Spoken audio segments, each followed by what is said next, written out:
can, just to leave the platform, just let maybe one or two to sort of help the people. Then if anything does happen, then we're better prepared for it. You understand, don't you? Trust that you will. I've done all that I could this past week or both weeks to try to see our Lord help you dear people here. There's been many things that I wished would have taken place and may yet tonight, and I pray that it will. And I have been trusting to see everyone healed at one time. Now, in the meeting, I see many things that's been done, many things that people. I see them sitting out there sometimes looking at me, trying their best. And I'll think, I've seen it, they were healed, but I'll catch them in a few minutes, but it's done past my mind. I'll forget about it, and they're healed. For instance, there was a little girl here the other night. She was in the building. She was suffering. She probably wasn't over 8 or 10 years old. She may never be back in the building again, as far as I know. But the child had a burst appendix. The parents didn't know it. The appendix was bursted inside the child. That baby's healed. It was healed sitting here to me. I know that. There's a lady here's got a little baby's got a affliction on its arm. And it's a very serious thing. They had it here last night. I've seen the baby sitting before me. That baby's going to get well. That's right. Okay? That's right. But there's many of those things that I see, but I don't have time. But what it is, friends, that doesn't mean so much. The thing is, as long as their faith will touch God, they'll see themselves that it's done. You see, so if I speak it, what I speak here confirms what I'm talking about. If I speak not God's word, but I have a witness, and God is my witness. I'm thankful to have my brothers as witness of the gospel, but I have a witness with my brethren and my friends, and I have the greatest witness is my Heavenly Father, who confirms what I'm saying to be the truth. And I'm so thankful for that. Then it isn't I that does the healing, which you know. So to say it to the people, as long as I see they got healed, that's all I care for, you see, to see that they got the blessing. Now, tonight will probably be the greatest of all the nights. The great anticipation, the great strain, the people pushing, trying to get in, trying to get healed, will be the great time. And many will be healed tonight. I just have a feeling that tonight will be one of the greatest times of healing we've had in all the meetings. And I believe that it'll be tonight. Now, as we're speaking today of life stories, while I'm telling my part of things, and I know that I have many fellow citizens here that have had like manner things. And let us all, how many people here is away from home? Let's see, this is not your native home. Let's see your hand. You're from some other city somewhere else. Oh my, half of us, or more than half, is away from home. And no matter what city we're from or where we come from, if it's just a little, as the minister said the other day, the little church in the desert he was pastoring, no matter where it is or how humble it is, it's like the old proverb or the old song, there's no place like home. Isn't that right? No place like home. And if you'll notice, always before people die, you'll notice they'll always have a longing to go back to the old home place again. My father, before he left, he had been down to his old home place for many, many years. Some 25 years, I guess. I seen him sitting on the beam of the plow one day. He was crying. I was just a little lad. I didn't know very much about it. I said, "What's the matter, Dad?" He come over and said, "You don't understand, Billy, but someday you will." He said, "I want to go home. I want to see the old home place again." You know, it wasn't a little bit that after he visited his old home, he went away. My father-in-law, he went squirrel hunting one day, and he said, "Brother Billy, you want to go with me?" And I said, "No, Brother Frank, I don't want to go." He was born up above Utica, at a place called Battle Creek. Old home place is the arsenal up there now, thank you. And there was an arsenal, Indiana arsenal there. But that was just before the arsenal was built. He went up there and he come back down, and he was crying. And I was going with his daughter, and I said, "What's the matter, Brother Frank?" He said, "Billy, I set up on the old place up there today," and he said, "where the old house used to stand, to the old spring along over on the side of the hill, said I could just hear my old mother say, 'Oh, Frankie.'" Well, a few days I buried him. Maybe it was a call coming from another land. You can hear the echoes across the earth. Did you ever notice a person when they're going? I stood by many persons, held them in my arms, and watched them when they were going. I find this very strange. Please, ministers, excuse this. This is not a doctrine. I don't want this congregation to think that this is a doctrine. But I often wonder if, when we are going, I'll give my story first here. I stood by a man not some 5 or 6 years ago. He was going. He had just been saved a little while. He was sitting in a chair. He was all swollen up with heart trouble. He belonged to a certain church there in the city. And I went to him, I said, "How do you do, Mr. Bledsoe? Do you know me?" He said, "Yes, I know you, Billy." He said, "Billy, I think I'm going." I said, "Are you ready, Mr. Bledsoe?" He said, "Oh, yes, Billy. I've made my calling with God. I've answered the call." He said, "I'm ready to go if He calls me." And said, "I believe He's calling me." I said, "Well, if you're ready, Mr. Bledsoe, are you willing?" He said, "Yes, Billy, I'm willing." And I had prayer with him and went out and was talking to his wife, sitting there and he's looking across the room, talking. And we had just been in prayer and the Holy Spirit was in the room. And he raised up. He said, "Mother, why, I haven't seen you for years." Miss Bledsoe said, "Dad, are you delirious?" He said, "Well, don't you see her? There she is." He said, "Sis." Wasn't a little bit that he was gone. I went to a man here some time ago killed in an accident. He was just dying, come out of the accident. Like manner. I've seen many of them going that way, and I just wonder that if when we're coming, even death is hard, Jesus fought against it. Is it possible this cup should pass? But when we're coming right down to the end of the road, and I watched my wife when she went, and I wonder when we get to the end of the road there, if God just doesn't say to a mother or some of them on the other side, "Look, daughter's coming home this morning. Go down there at the bank of the river. Watch for them." We get to see them when these eyes are becoming transformed from the natural to the supernatural. And in that vision, when it's catching on us, if the fog just drives away there and we can look the other side and see them coming down to the river. I hope that's so. I don't know. I couldn't say it's true. I don't know. But I've seen that many times. Our loved ones pass on. Many of you here, most of you are more like myself. Seems like yesterday I was just a little bitty old boy. And here I am, I look at my hands and I think, "Oh my." And I see myself, it's creeping along. I'm getting up into years. It seemed like yesterday I just, a little boy playing marbles. But here we have no continuing city. But we're seeking one to come. His builder and maker is God. I think of when I was a little boy, we used to live in a little old cabin. There's a bunch of trees around it, the little old apple trees and some big ones. And I remember Dad used to come home from work. He was a real full-blooded Irishman. His black, wavy hair, blue eyes, small man about my size, but his sturdy, husky build. He was a logger. I'd seen him roll his sleeves up like that and his muscles in his arms. Ooh, my. I wanted to be like my daddy. And I thought, my daddy will live to be 100 years old. But he died with his head on my arms at 52. We don't have any continuing city here, but we're seeking one to come. I used to look at a little old house we lived in, a little old log house, boarded over.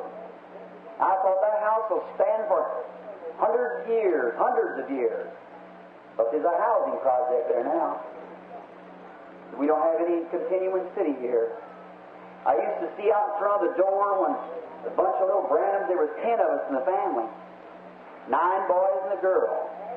And there's about 5 of us when I was begin with my life story there. We used to have a place watered off out in front of the porch. Looked like we're a bunch of little possums that had been playing, watering around all of us. Mama used to call dinner, and she had a big old kettle. Did you ever see one of the big old kettles? Had 3 legs, great big old kettle. You put everything. How many of you ever seen one of those kettles? Oh my! Just look at that. We all know what good eating is, then, don't we? Just as slick as it could be on the inside. And she'd cook mulligan stew. That's very Irish. How many know what mulligan stew is? It's beef, cabbage, potatoes. There you are, carrots. You got it. Put it all together. Cook it up.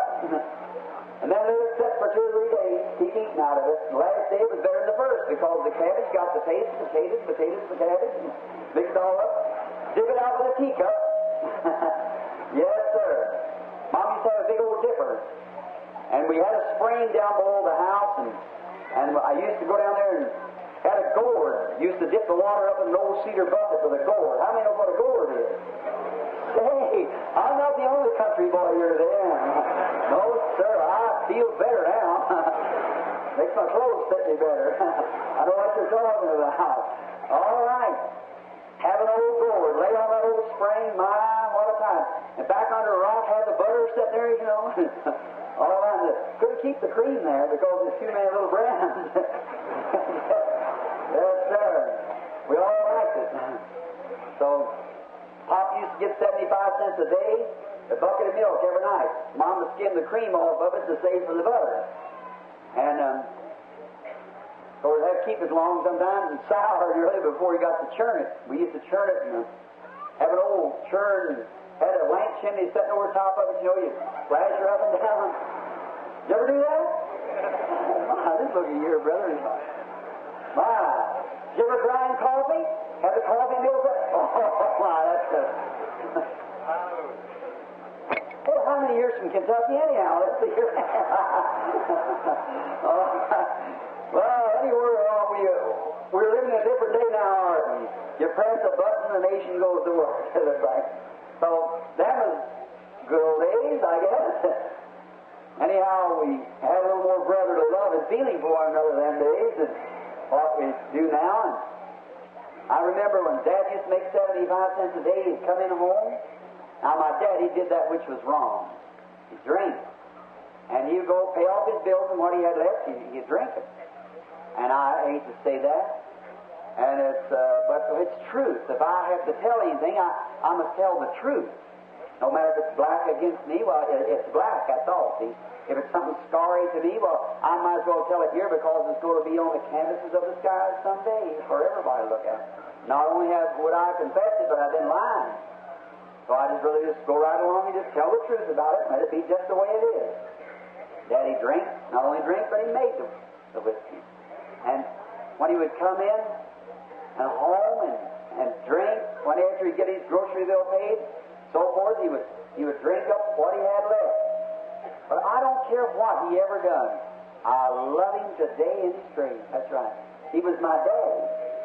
And look, young children, young folks, I don't care what it is, you always have a respect for your father and mother.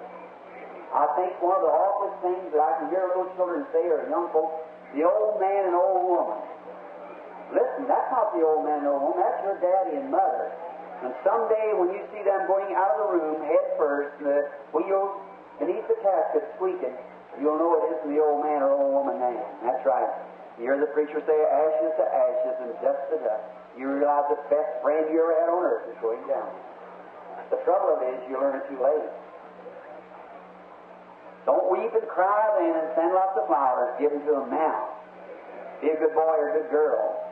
I remember when old Dad used to come in, his shirt patch up on patch, and he'd stand there and sunburn his back into his shirt. So Mama take the scissors and cut it from his back. 75 cents a day in logwood to make me a living. Sure, I love him. Yes, sir. Every time I pass by the grave and see the snow banked up there, I just feel like if I just throw myself down there, warm up the ground where his body lays beneath there. But he's not there. I had the privilege of leading my daddy to Christ before he left. I've seen his hair fall back across my arms and looked up at me. And he went went out to meet God.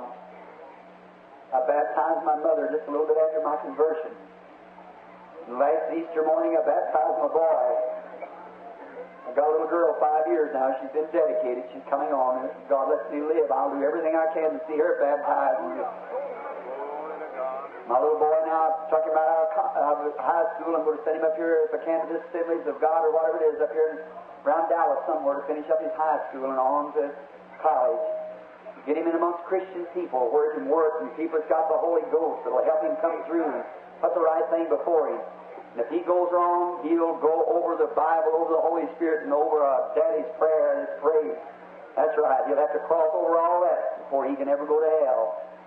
And I believe if you'll pray and hold on, God will answer your prayer. And my daddy, just before he left, he'd called for me.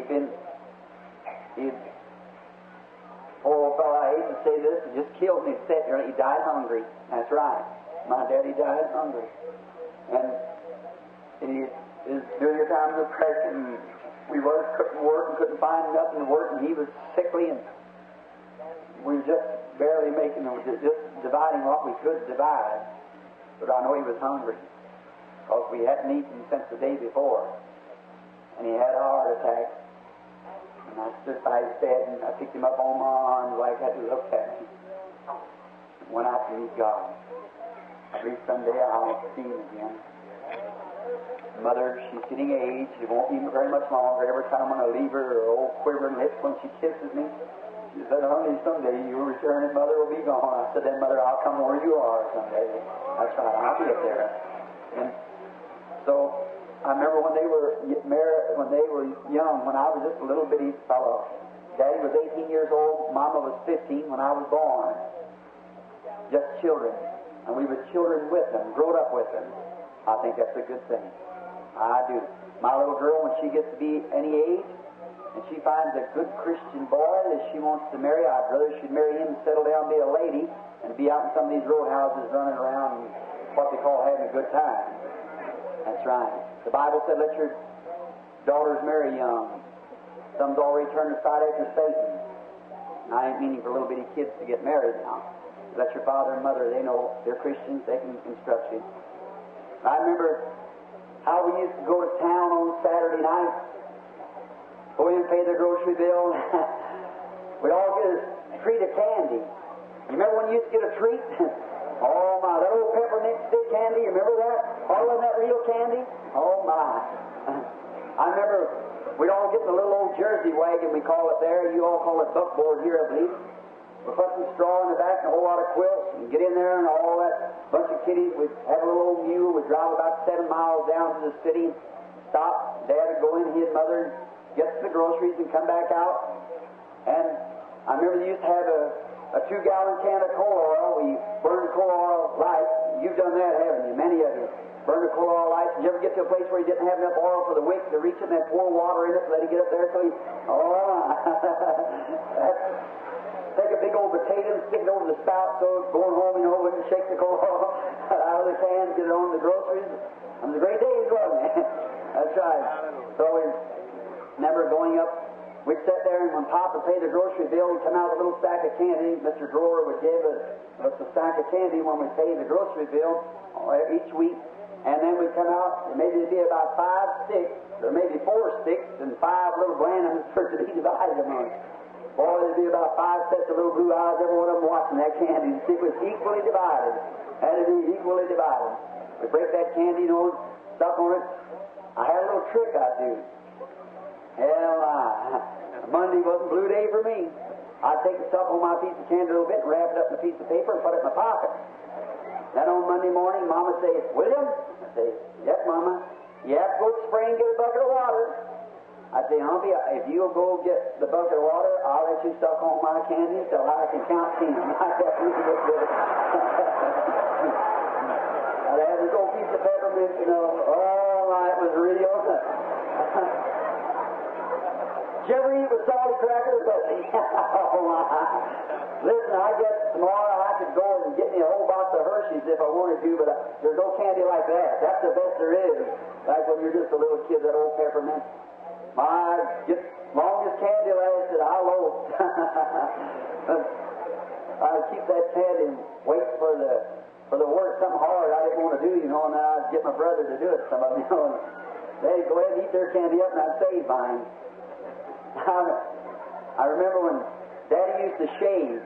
He used to have a shaving brush made out of shuck. How many ever seen a shuck shaving brush? Oh, somebody has. I shave with them. Take the old shuck like that. Did you ever have a shuck pillow? Where you take the pillow and strip the shuck and put it in there? Well, sure, and straw, mattress, and take this old, had a little piece of glass drove up where we used to wash out there, the old wash bench, and little fellows would slick their hair down so tie almost over their mouth open. They had an old bench built back behind the table. And Mother would call dinner, and all of us would go over the table everywhere, getting up there, and she'd set the great big bowl right in the middle of the table like this, and bake the cornbread in a pan. How many ever ate cornbread baked in a pan? Oh, is that fine? And I used to sit right on the corner next to Daddy, and we'd pass the bread, and I'd break the corner off so I'd get plenty of crust around until that was good, right on the corner. Go around and, we broke bread. Now you cut it with a knife. You broke bread. You used to say, Jesus broke bread and blessed it. He never cut it. So that wasn't our reason of it. We just break it. Each fellow break him off a piece and went around the table. And that great big old pot of beans there, the big piece of Joe in it. Say, that would go bad right now. Oh, that would be fine, even right now. That's good eating. Yes, sir. And then we would have a big day. And Sunday we'd have a pudding. How many ever had the old sweet pudding? Used to make it up in the pan, had some kind of little gadget stuff right in the middle of the pan, and that was a rarity. We glad to get a hold of that. Brother and I used to argue who would stop the pan. Did you ever stop the pan? Oh, we just a big bunch of kids growing up then, aren't we? So we just get out there and stop the pan. My, what a time we would have. Now I tell you, I put me in mind of an old-fashioned Holy Ghost meeting. But one good thing, we're not stopping the pan anymore now, are we folks? We're just getting the cake now, that's right. And God comes right down with us and gives us the foretaste of glory divine. And then, not long ago, I was coming out of a meeting, and I passed by and seen that old place. You don't know how it made me feel. I remember when I used to go to school down there, a little old fellow, I didn't have no clothes to wear, and just ragged. I remember I went to school all winter one time with a coat on, a rich lady had given me, and I didn't have no shirt. I took this coat that had a little old eagle on the arm, and I thought that was the prettiest thing, and I'd take this coat, and I had a big catch pin, I'd pin it up like this, so kind of got on towards springtime. It's awful hot. Teacher said, "Will you want to take off that coat?" I said, "I'm chilly." I couldn't take that off, but didn't have no shirt. So she said, "Well, you're probably catching a cold, William. Come over here to the stove." She put all that stove up over there, old country school, and the sweat just running off of me. She said, "Are you still cold?" I said, "Yes, ma'am." I couldn't get that coat off there. I had no shirt on. I just couldn't do it. I went home, and there had to be some arrangements made for that, because the kids see me. I just said, "Oh, where's that coat on?" So I remember one of my cousins. They come over to sit, and there's three of them, two boys and a girl. And the girl's about my age, so she left one of her dresses there.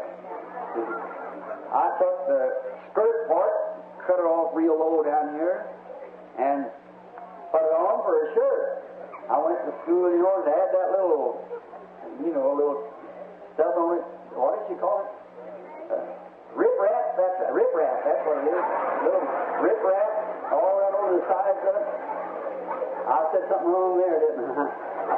What is it?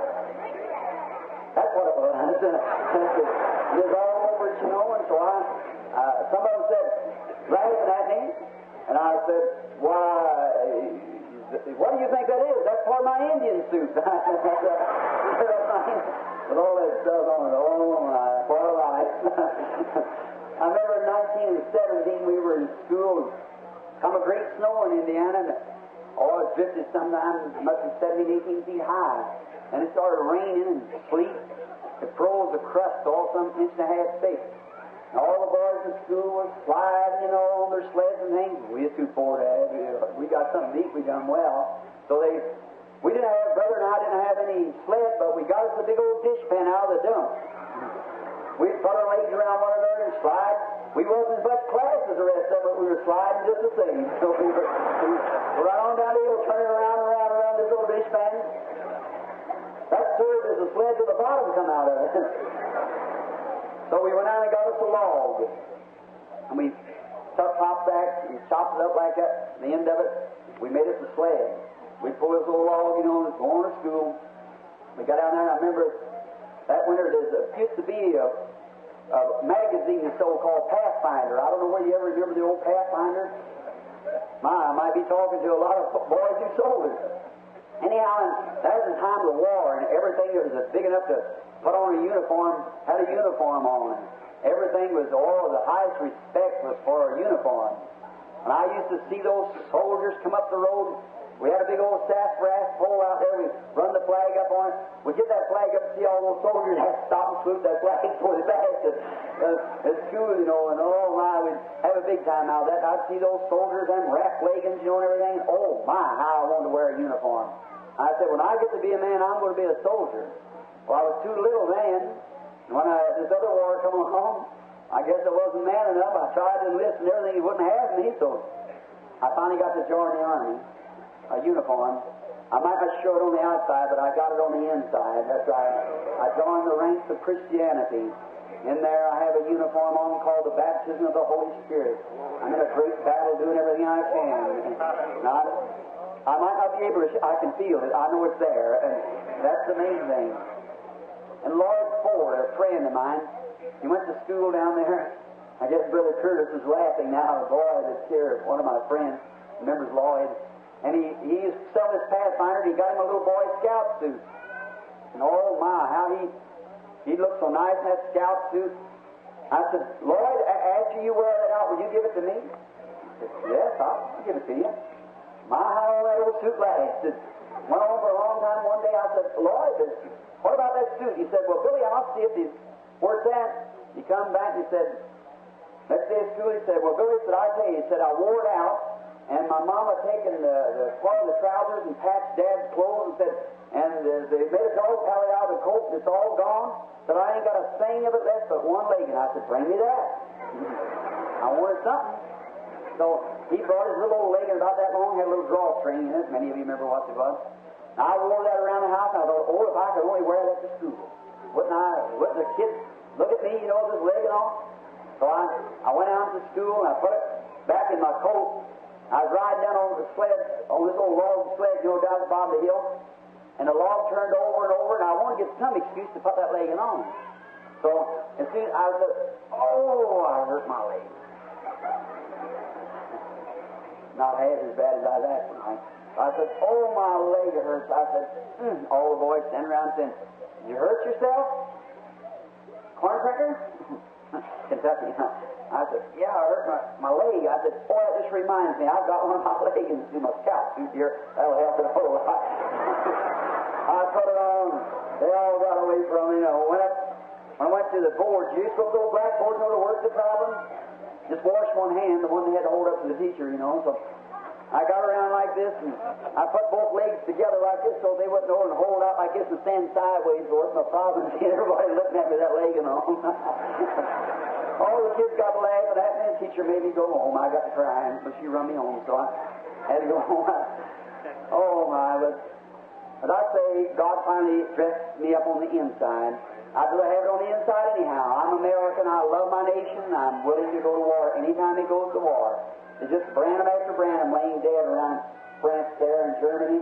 That's right, many of them are laying there waiting for the resurrection. And if it become necessary for my country, I'd be very happy to lay myself with them to keep freedom where we can have religion and like we've got it now. No greater nation in the world than our America. I mean that from my heart. Long may our lands be bright with freedom's holy light. Protect us by thy might, great God our King. But dear Christian friends, I had rather be in the army of the Lord than any place I know of. That's right. Because I know that someday we're going to a land where there's ceaseless ages, we'll live there forever. And if I'm not man enough to be out in the army to fight with the armed forces, then God gave me a job here to fight the powers of the enemy. And I have a soldier, after all, one in the ranks with you, dressed with your type uniform, and your brothers in the service. Now, how them old days really tantalize us, and many things happen that I wouldn't have time to tell you along the road, but you know how it is in old school days. Wouldn't you like to go back there again? Go back just, I wish I could live one day again. I wish I could get to that old table that my daddy built on top of a stump. And I would like to go back there and sit down there and just live one more day.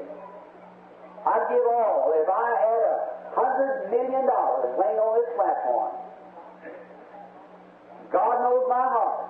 And I realize that night after night I wrestle with demon powers, and I'm not immune from them. They can come to me. Remember one time some boys who thought they had a gift of healing said to a man who had epilepsy, I adjure thee by Jesus who Paul preaches, come out of it. The devil said, Paul I know and Jesus I know, but who are you? Is that right? You have to watch what you're doing. Be sure that you're called for these things.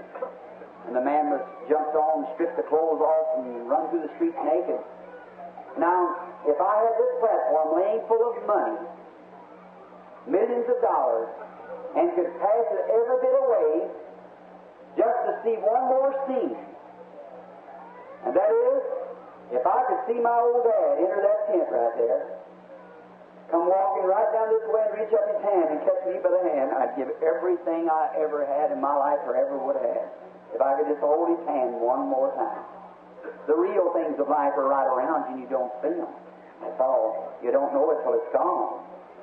That's right. If I could just once more see Dad. But I can't. He's gone on.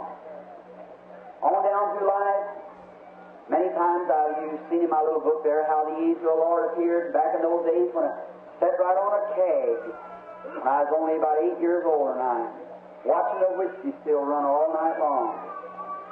Get right up and started down packing water back to this still. It was right there on my road back from the pump where the angel of the Lord spoke to me and said, don't you never drink or smoke or defile your body anyway, for there'll be a work for you to do when you get older. Like scared me to death. I remember one day my daddy was going down to the river, he and another man. I was trying to find favor with this man because he had a good boat. I wanted to pull the boat. We got 10 cents a dozen for finding bottles for them who there was the moonshiners that was fixing the whiskey. And I had an old paddle, and we'd down the river be up. We'd have to paddle, didn't have no rudder on the old boat, and had to bail water a while and so forth, trying to get along, find the bottles of brother. Now, this man had a fine duck, y'all. Now, he acted like he liked me, and I wanted to keep favor with him, and we started across a little tree, and Dad just set his leg across like that to cross over the little blowing down tree. And when he did, he stopped, pulled a little flat bottle of whiskey out of his pocket, handed it over to the next man to take a drink, and the other man taking a drink, and handed it to me, for me to take a drink. I said, no thanks, I don't drink. I was about 8, 9 years old. He said, what? A Branham and don't drink? Most all Branham died with her shoes on. So I said, no, sir, I don't drink. My daddy said, no, I raised one sissy. Oh, my, a sissy. I said, give me the bottle. My daddy looked at me. I took the bottle, pulled a stopper out of it, just as determined to drink it as I am to finish up my service this afternoon. I turned that bottle up, started to take a drink. When I did, I heard them leaves in that bush again going. That's the way it appeared to me when it first. It's like a roaring of leaves. Looked up and seen about the size of a barrel going back and forth through the trees, and there a human voice spoke to me and said, don't never smoke or drink, defile your body. I said to me, don't smoke or drink. Now, I'm not preaching against one thing or the other. He told me not to smoke or drink. If you smoke and drink and say you're a Christian, that's up to you and God. But he told me not to do it. Not to do it. And so I didn't. I've heard many people say, well, I drink a little bit of sociable drink, and I smoke, and it don't condemn me. Well, maybe you think we're far enough yet. That's all. You get a little farther on, you'll understand. That's right. That's right. You won't have no desire for that. And so then, when I was standing there, and I took the bottle just as determined to drink it as I could be, and I heard that go. I dropped the bottle and screamed and run up across the hill through the field, and they laughed at me. And along about, I got to be about 17, 18 years old, like all boys, I got a little girlfriend, you know. You know how that goes. Now, don't you men look at me like that. You did the same thing. And you know how pretty she was. You know, she had eyes like a dove and teeth like pearl and a neck like a swan. You know, and there you are. You loved her, the prettiest thing you ever seen. Oh, she was pretty. And a little country boy that lived there by me, he said he could get his old daddy's old Ford. We had to jack the back of it up and crank it, you know, with that back wheel, you know, going. We got us a couple gallon of gasoline. I had about 40 cents, and we got our girls to go riding. So we went out. I was so bashful. I sat way over on one side of the car and looked at her. She's pretty. My, she's from the city, and she just moved out there. And I thought, my, she's a pretty thing. And I look at her and I say, yes, ma'am. No, ma'am. Watch her, you know. And so we stopped to get some sandwiches. And I went in, got a sandwich, get a ham sandwich for a nickel. So I got some Coke and come back out, and we started eating the sandwiches, drinking the Coke, having a wonderful time. I took the bottles back.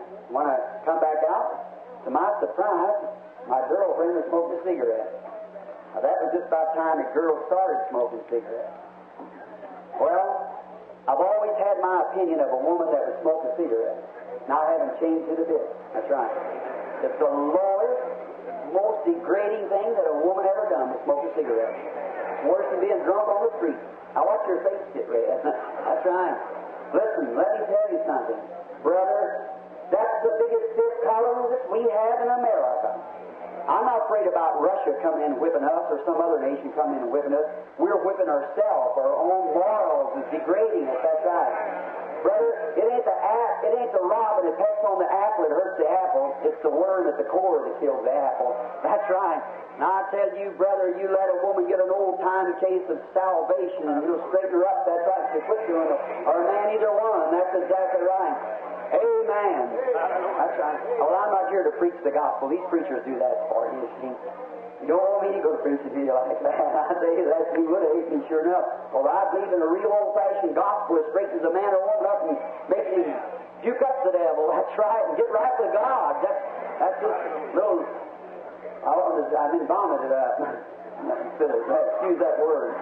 Oh, I'm just as sick when I'm puking as you are when you're vomiting. I'll tell you that. So all this is saying, some of them fine words, I don't know much of them about them, but it's the truth anyhow. I'll tell you, you get God in your heart, and it'll sure make you fix yourself up. That's right.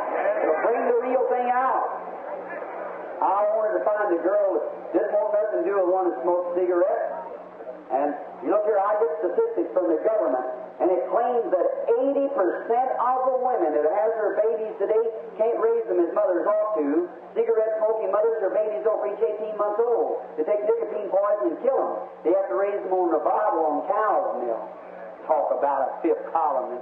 What will America be? Here not long ago was in a barber chair, and there was a fellow sitting there, and he was just a shaking and a trembling, and he got up and he said, "Aren't you Preacher Branham?" And I said, "Yes, sir." He said, I appreciate, and he just smoking as hard as he could, "I appreciate your comments the other day on cigarettes." Then he gave me his story. He said, "My father and mother both smoked. And when I was born," said, "I cried the first 6 months of my life." And said they couldn't understand it. And one day, when the doctor came, said, "Stand there," my father lit up a cigarette, was smoking, and said, "I quit crying." The doctor said, "Wait a minute here." He said, "Take that baby outside." Took me outside and started crying. Brought me back and smoked the cigarette smoke into me and said, "I whitened cigarette nerves." I had to give him nicotines, and that time said, "Look, you hear at me now? I just can't stop it. My daddy and mother, said they were the cause of it." What would his children be? There you are. There you are, brother. I tell you, it's a shame and a disgrace. If you women smoke cigarettes, for goodness sakes, today, get away from it and stay away from it. Be a real lady, right to the core. That's right. Yes, sir, stop it right now. And I'll tell you now, if God don't think no more of you than the angel of the Lord does against that stuff, you'll have a slim chance when you get to the gates of ever getting in. And that's right. You don't have to do that. There's no sense of it.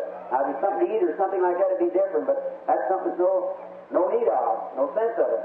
Now, watch closely, as we have to hurry. I can start over down the gospel and forget about my life story. But anyhow, I remember her sitting there, you know, when she was smoking that cigarette, and she said, blowing it out of her nose, you know, and that firefly, God expects you smoking, put smokestacks on you. So he said, I'd blown it out of her nose like that. That just degraded her to me right then. And she said, will you have a cigarette, Billy? I said, I said, no, ma'am, I don't smoke. She said, you don't drink now, and you don't dance, and you don't smoke. So what do you like to do? I said, I like to go fishing and hunting. Of course, that didn't interest her. So she didn't care about that. She said, she went laughing at me. She said, you big sissy. Oh, my girl called me a sissy. I said, hand me that package of cigarettes. And I got a hold of one just determined to smoke it. God is my judge. When I started to light that cigarette before I could strike the match, I heard that come again. And they turned, I got out of the car crying, and they turned the lights on me and let me walk up that road, follow me with the lights on me, teasing me and making fun of me because I was too much of a sissy to smoke a cigarette. It wasn't I was too much of a sissy, but God was preserving that gift for this day. That's all it wasn't me. I was determined to do it. But it was God protected it in that day for Thank you, honey girl. Thank you, sweetheart. Isn't that lovely? Let's say praise the Lord for the little girl. God bless you, sweetheart. God bless you, honey. God bless you. Look at her little hand. Well, bless her. I'm sorry, I had to get up myself. Dile que quieres que haga pray for my eyes. Pray for her. You made it. You prayed for her 4 years ago. And she's sick. I'm trying to take her and just keep Well, God bless her. Brother King, Lord, to you. I want to give this testimony here. The little girl was unable to speak or anything when she came 4 years ago, and she brought this as a little commemoration of her healing after she was healed 4 years ago. Let's say praise the Lord. Look at her. You feel my husband about 3 nights ago. He was sitting on the poster. What was that? Her husband is healed a few nights ago, so he'd be sitting near the post there and was called out with cancer, and he's healed. There he is standing in the aisle back there. Let's say praise the Lord. Let's say praise the Lord for that. How wonderful. Her husband, that's fine. Said he'd come up from down around Douglas or somewhere from Brother King's church. All right. We're thankful to hear that, and that's mighty nice, a little commemoration to come back just to give it to me. When a little Spanish girl, she was awfully afflicted, and she couldn't speak, and her little hands was just rolled together or something. There's little stubs there, and I believe the child will be all right now. Now, back to the life story.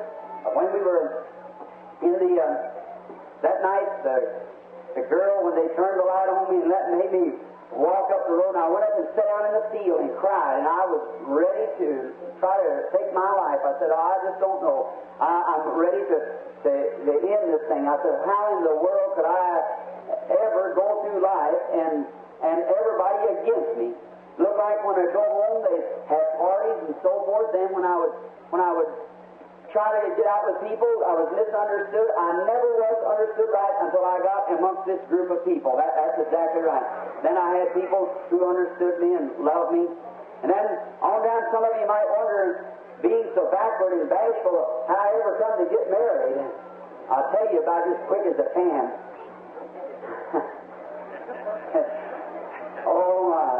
After that girl done me like that, I just sired myself against the women. I said I didn't have nothing to do with them at all. And I thought that was horrible. I said I'll never have nothing to do with any more girls. I'll never go out with one as long as I live. I'd go down the street and I'd see one on one side of the street. I'd cross over here on the other if I thought she was going to speak to me. I was really against it. So one day I happened to be out making a high dive somewhere out of a tree, and a car drove up, and a young lady stepped out. There it was again. So there it all started. She happened to be a Christian girl, my little boy's mother. And she started me going to church. And I went with her for about 6 or 8 months, and she was such a nice girl, so friendly and nice and ladylike. That's the type of girl that I like. Only her father was, well, he done pretty well. He had a good job making about $500 and something a month on Pennsylvania organizer on the Pennsylvania Railroad. I'd make 20 cents an hour. He drove a Buick, and I had an old T-model Ford backslid. So quite a difference in the way we had to live. So I liked her, and I went with her. So I remember I know I had to either marry her or ask her if she would marry me or let somebody go. It's too good a girl to just take up her time like that. She'd make somebody a good wife. So I loved her well enough that I didn't want to ruin her life like that. So I said, I got to make up my mind now, and I haven't got the nerve to ask her. So I said, now, what can I do? So I guess you wonder how I ever asked her. Well, I try to ask her, and you know how a great big lump comes up in your throat here and you can't swallow, you know, when you're trying to say anything? I'd say every time I go, now I'm going to ask her tonight, yes, sir, I'll do it. And I'd get to her, I'd say, now, 10 minutes more by my watch, I'll ask her. That 10 minutes just rolled on by. I didn't do any good. I couldn't ask her. So I guess you wonder how I ever got married. I wrote her a letter. I wrote her a letter.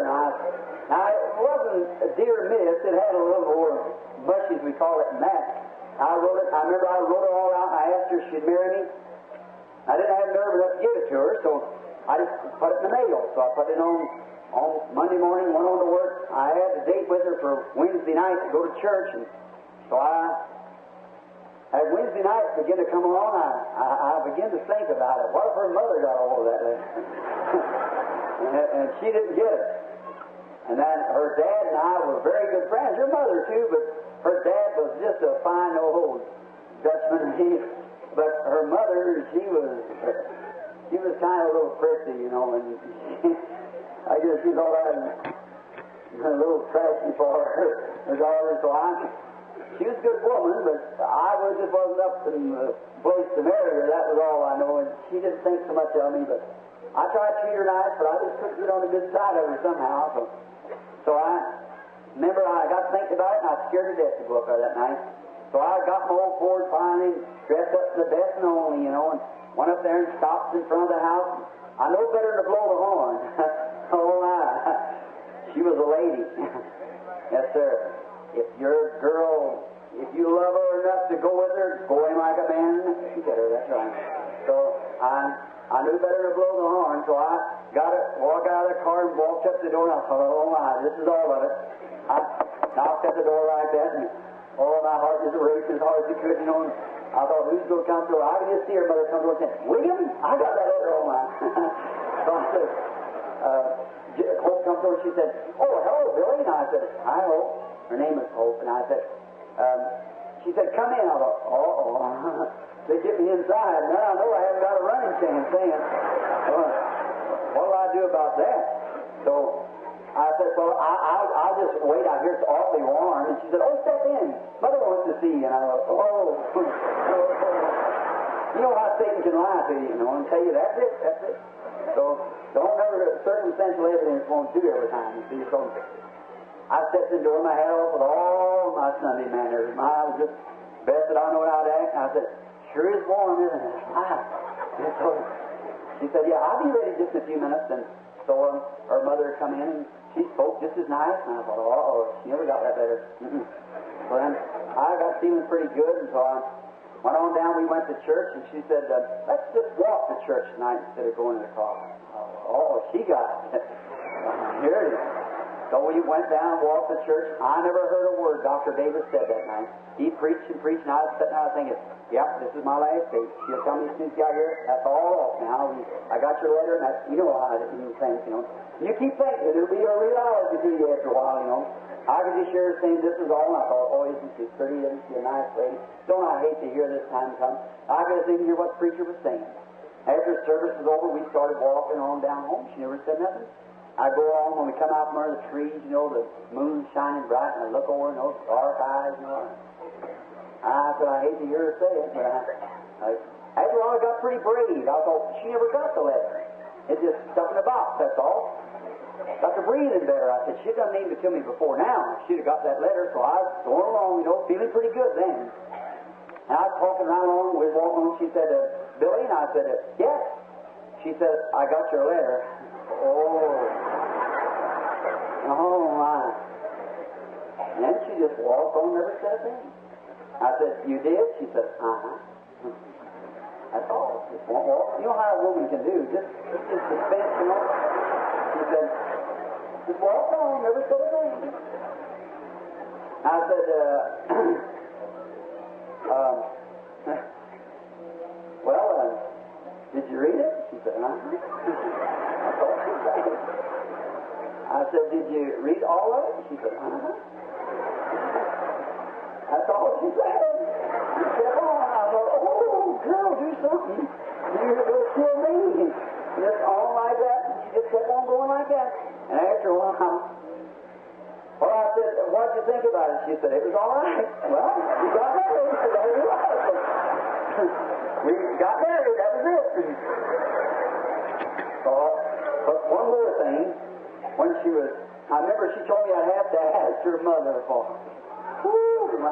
I said, honey, look, let's you and I make an agreement. See, we're supposed to be 50-50 on these things. You ask your mother and I'll ask your daddy. She said, all right. Well, I said, that's all right. So I thought I could get by pretty well with Charlie because he liked me real well. He understood me more. So that night I remember I had to ask. I sat there and I wasn't having any good time at all. Just playing the Victrola, and I went outside. I got the door and she looked at me. I was going to go without asking, and I said, Charlie was sitting there typing on a typewriter, and it was 9:30, the time I had to go. She said, I walked to the door and I said, Charlie? He said, yes, Bill. I said, can I speak to you down here just a minute? He said, yes. He looked over at this brown bag and she looked at him. Oh. I said, here's where it all ends, right here. We went outside. Then I thought maybe Hope had already told her mother, and her mother done told him to say no, So I had it all fixed out how it was going to be. Well, how are you, Bill? I said, oh, pretty good. I said, sure is a nice night tonight, isn't it, Charlie? He said, it sure is, Bill. He said, yes, Bill, you can have her. Oh, my. I like him yesterday. He just went home to glory a few weeks ago. God bless his soul. You don't know what he said to me then. I said, Charlie, look, I'm as poor as I can be. I'm working down here at a ditch for 20 cents an hour. So I said, I love her with all my heart. I can't clothe her and feed her, dress her the way you can. But Charlie, I'll say this. I'll be as good to her as I know how to be. I'll work until my hands run blood to make her living. He put his hand over on me and said, Billy, look, I'd rather you have her and be good to her. After all, happiness does not consist of how much the world's goods you own, but how contented you are with the portion that's allotted to you. Right. I said, well, Charlie, I'll be just as good to her as I know how to be. And we was married, and when we got married, we didn't have nothing to go to housekeeping with. She was very poor.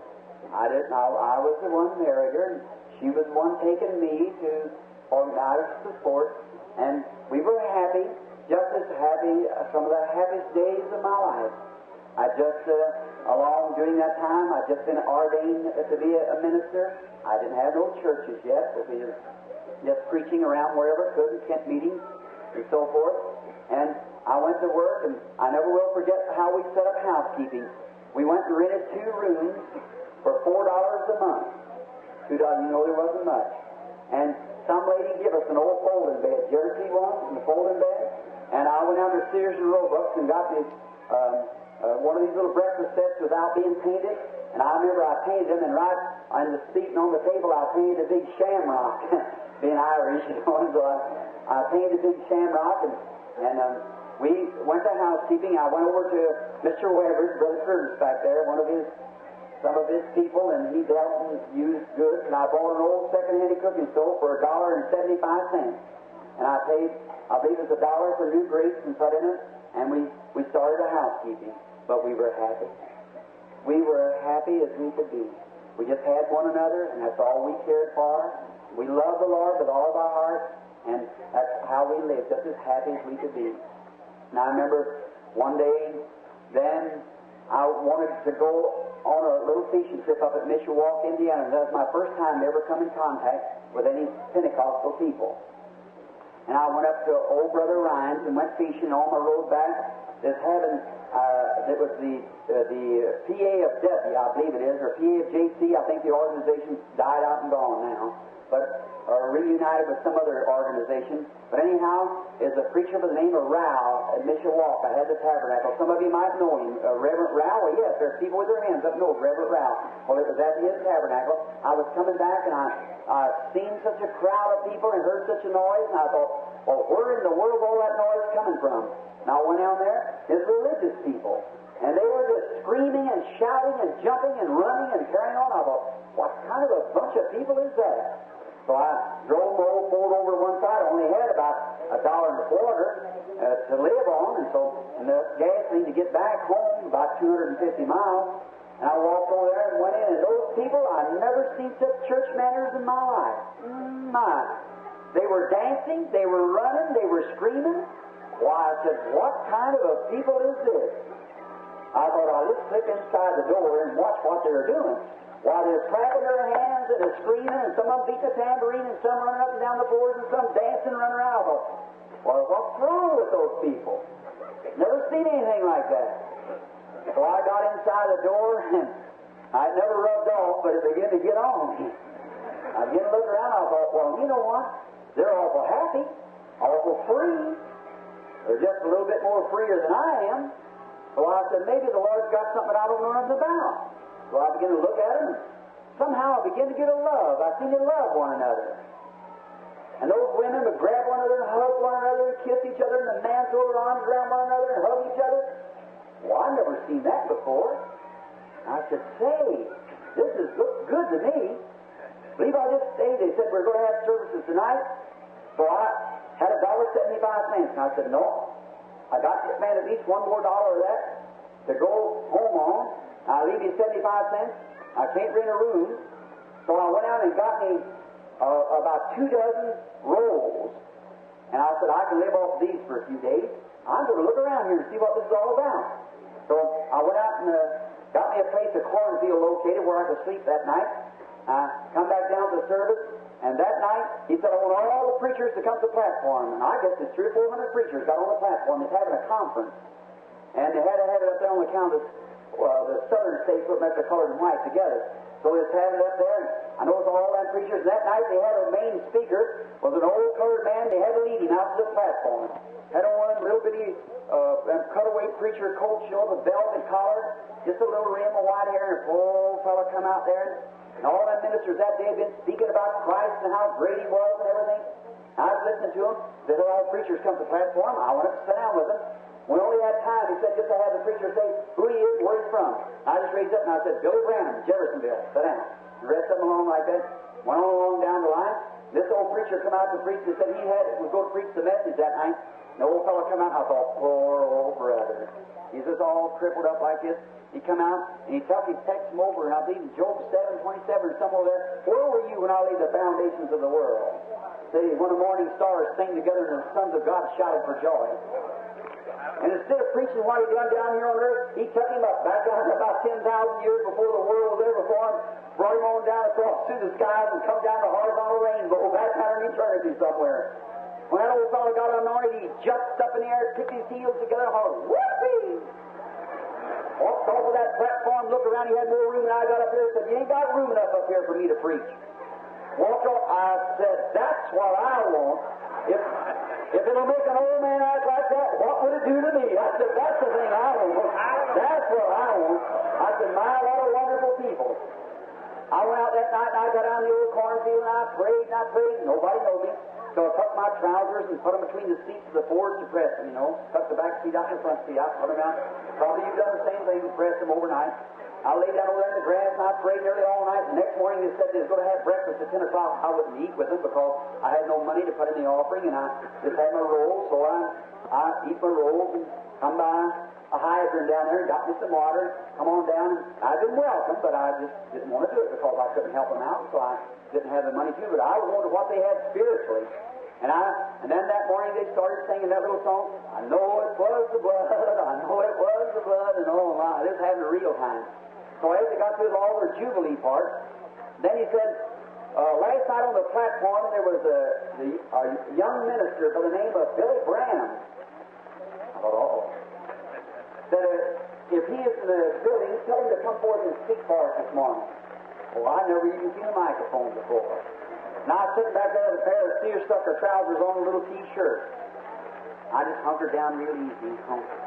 So they said, that fellow come up again, Mr. Kurtz. You all may know him. I think he's from Cincinnati. Reverend Kurtz, he's a chart teacher he was there at the meeting. He said, anybody outside know where Reverend Branham from Jeffersonville said, somebody come up to the platform and going to the service. I got down real low like this. I was sitting up to the side of a colored man. He looked over at me and said, do you know that guy? Wow, what was he going to do? I was sitting up. I said, yes, sir. And he said, well, go find him. Well, what was he going to do? I just couldn't lie to the man. I said, hold over here a minute, brother, I'll tell you something. He said, I'm him. But he said, you is? And I said, yes. I said, he said, go on up there. I said, look at here, fellas. I said, I got on this seersucker trousers and this T-shirt. I said, I can't go. I said, them people don't care what you dress like. Get on up there. I said, no. And just a few minutes, Mr. Kirk said, anybody found the other guy? And told me, he said,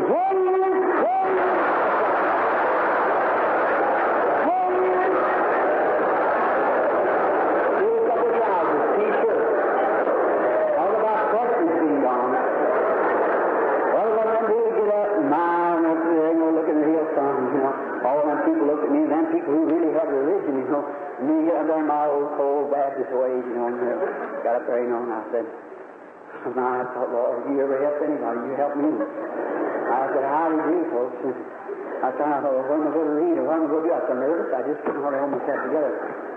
And I got over here and I turned over to Luke there where it said the rich man lifted up his eyes in hell, and then he cried. I just happened to fall in, and then he cried. I thought that's the 3 words, and then he cried. I started talking, everybody got to holler an amen, and then I cried.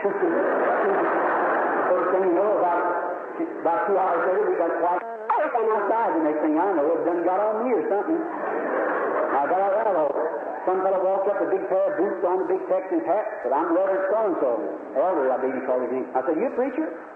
And Texas boots on, the big hat? Well, I'm not so bad all that. Well, I said, you a preacher? He said, yes, sir, I'm a Pentecostal preacher. I said, so won't you come down to Texas hold a revival for me? I said, me?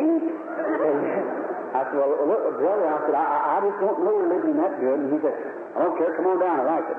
He told me, about that time I saw a tapping on the shoulder, said, he was a preacher and he had on little old knickerbocker golf pants like, he was a preacher from Florida. I thought, my seersucker trousers not so bad as well. So I looked around like that, and they had, a woman come up as a missionary to the Indians, and I had all kind of places to, you don't know what the places I had to go. I went out there and got on the cornfield, and I just praised the Lord for giving me the opportunity, jumped in my old Ford, making 40 miles an hour, 20 miles this way and 20 miles up and down this way, down the road and everywhere we could go. I come home. When I got home, my wife, bless her heart, she was waiting. As usual, she'd run out and meet me. She'd see me coming. She's real, had a little long black hair, pretty brown eyes. She come running to me. She threw her arms around me, her and the baby, and she said, I just know you've had a good time fishing up there in the lake. I said, honey, I want to tell you what I've done. I said, I met the best people in the world. She said, what? I said, the best people in the world? You talk about people not ashamed of their religion, you ought to see them. I said, they clap their hands and they scream and run all over the floor and everything. She said, what? And I said, yeah. She said, where are you at? I said, up at Mr. Walker. I said, I'm going to tell you something. Looky here. I pulled out a long piece of paper. I said, they want me to hold revivals for them all over the country. She said, you? And I said, yes. She said, sure enough, is that right? And I said, yes, sir. They told me I could hold revivals for them. And she said, well, I said, will you go with me? She said, sure. Bless her heart. She said, sure, I'll go. And that's a real wife. Go with you if you thick or thin. Well, now, when I started out to hold the meetings then, I was going to go to hold them. And I went and told my mother. She said, well, God bless you, honey. She said, years ago down in Kentucky, at the old Lone Star meeting house, we used to hear the people shout like that a long time ago and had that kind of a demonstration. Said, but it faded out. And I said, well, Mama, these people ain't faded out of them. I said, they sure have got up there. And so we went over things when we got to her mother, and when we got over there, Well, there's where the trouble started right there. She said, William Branham, do you mean to tell me that you would take my daughter out amongst a bunch of trash like that? I said, well, look, Miss Branham, they're not trash. She said, that's a bunch of holy rollers. She said, and you take her out here, starve to death? She said, today she might have something to eat, and tomorrow she might not have nothing to eat. But brother, I come to find out what she called trash is the cream of the crop. And she said, do you mean to tell me that you'd take, said, and Hope started crying. And she said, Mother, she said, I want to go with him. And she said, very well, Hope, if you go, your mother will go in a grave heartbroken, that's all. And then Hope started crying, and there, friends, is where my sorrow started. I listened to my mother-in-law in a fit of God. He was giving me the opportunity. And there, this gift would have been manifested long time ago if I just went ahead and done what God told me to do. But instead of that, I didn't want her to be angry, and I didn't want to hurt nobody's feelings, and so I just let it go like that. Just said, all right, we won't go. And right there, the sorrow started. Immediately after that, my father died. My brother was killed a few nights later from that. I lost my father, my brother, my wife, my baby, and my sister-in-law, and almost my own life within about 6 months' time. Just started going down. My church, everything went down, down, down. Hope taken sick. Just right after that, the 1937 flood had come on, and when it did, I got a job then. I went to working for the conservation. I was patrolling out in the, so when the floods began to come up, and you remember hearing many of us there and how people being washed away and things, and Hope taking sick, she's going over to get me a Christmas present, and the book of the Marrion is what I wanted for a Christmas present, and she got me a little fish box. And when I come in that afternoon, she was laying on the floor fainted, and I called our family doctor, Dr. Adair, and he came up there and he said, well, Bill, she's got pneumonia. And so he said, you have to stay up all night, Christmas Eve night. During that time, before that, a little girl baby, a little Sharon Rose, bless her little heart, she's in heaven too today. She'd been born into our home, just the sweetest little thing you ever seen, just a few months old. And so then I remember that Dr. Adair told me, he said, you have to stay up, Billy, keep the children out of the room here, and said, stay up and give a lot of fluid that night, and I did. And next morning, your mother wanted to take her down to the house, and she didn't care so much about Dr. Adair and taking her out and throw her into tuberculosis. So then, I remember the flood coming on, we rushed her out to the government depot out there for the hospital, and that horrible night, it raining, twisting, blowing. Now, brother, sister, you prospered in my mistakes now. Always mind God, no matter what anybody says anything. And I pray today that God in heaven, who looks down upon me standing here on this platform, will forgive me. I know that many thousands of souls I'll have to answer for it that day for listening to somebody else instead of God. That's true. Now, I remember out there that night, they taken her out to the government barracks where they used it for a temporary hospital. The floods were on, and I was down trying to patrol. I stepped out to see her. She was sick, and both babies had taken pneumonia, and they were in there sick. And I'd rushed back. They was calling me everywhere in a patrol car. I went out of town, and I was coming up the street along about 11 o'clock, and the old dike had broke through up there, and down through the other part of the city was just washed out, and we didn't know how many was killed or nothing. Such a horrible time. And I remember I heard somebody hollering and screaming. I looked way over there past Chestnut Street, a big two-story building, and it was shaking like this, and there stood a mother out there with her baby in her arms, and the building going down, screaming for mercy. Well, I lived on the river, and I thought I was a pretty good boatman. I went and got my boat out of the back of my car and set it in the water. It was a little patrol car I had, and I set the boat in the water, and I got out there to her and got her and 2 or 3 other little girls in the room. And I got them out. Just the time I got into the bank, I heard, she said, she'd fainted, and she hollered, my baby, get my baby. I thought she'd left a little bitty baby in the room, and I'd left it. So I started back in the water just a twisting. I couldn't hardly make it, and I finally got way up this way and come down and caught a hold of the outside post and tied my boat and run in. The baby, she saw it right as a baby. She was in her arm, about 2.5 years old. And then when I heard the building go out from under me, and I run out real quick, and I fell in the water, probably 25 feet.